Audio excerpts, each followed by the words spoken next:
Hello everyone and welcome to my channel.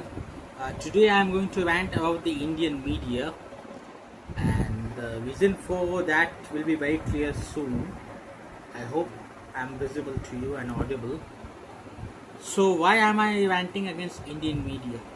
Well, yesterday an incident occurred that disturbed me a lot.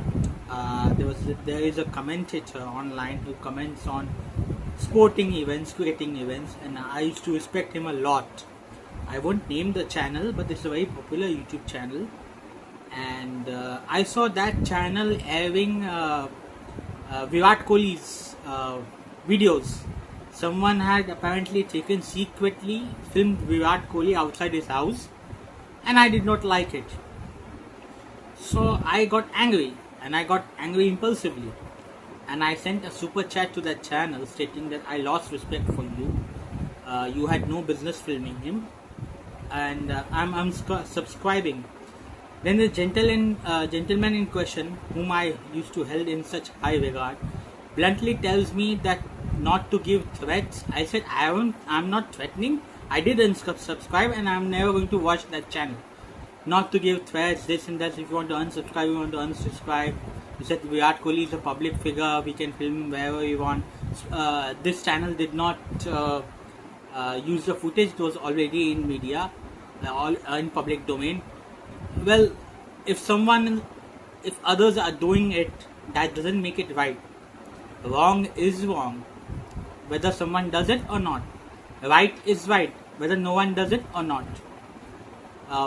My view on this is that since Virat Kohli has left India for London for a specific reason, over here he used to be harassed daily by fans. Fans do love him, they worship him like God. But there is a way of treating someone, even God. When we do Ganesh Puja, Saraswati Puja, there is a ritual. Okay, I don't mind the adulation Virat Kohli and Rohit Sharma receives. I do mind the invasion of their privacy. He left India because he couldn't. He felt that he couldn't give a secure environment to his children. Media personnel 24/7 were taking photos of him. This is wrong. If someone does that to me, I will feel very bad. Please understand. The media in this country has become psychopathic, sociopathic monster. The government of India must make a law to make sure that people, whether they are in public places or private places, have a right to deny photos and videos of them being published. It doesn't matter whether they're public, whether public celebrities or not, or whether they're in a public place or in a private place. It is this happened in Australia also, but I can't control the Australian government because I don't stay here. I stay in India. I care for India, therefore I'm talking about my own country. This is very bad, and people should be sensitive of other people's privacy. So that was my viewpoint, and unfortunately the gentleman in question got a bit rude and arrogant and did not understand it.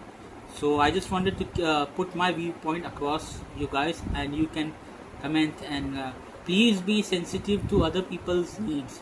Our Prime Minister is also a public figure. Okay, he's I think 75 years old. We need to take care of him. Someone being a public figure or celebrity does not give us the right to harass or hassle them. I felt so bad for Kohli yesterday. He was being filmed secretly, and I support his decision to leave India. If I get the opportunity, I would do so.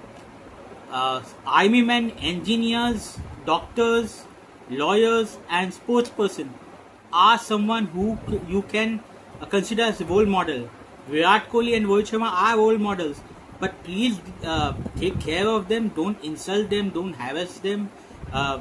Don't be abusive. That is what I want to say, and that is what I tried to say. I think it's high time that the government of India brings a law that public places in celebrities, in whether in public or private, they do have the option to deny publication of their photos and videos. Media has become an uncontrollable beast. I hope the government of India takes an action to this. As the gentleman in question, I will never watch his channel, and God forbid if he comes and asks me for an interview, I am going to simply deny it. Thank you very much. Thank you for understanding. Thank you very much.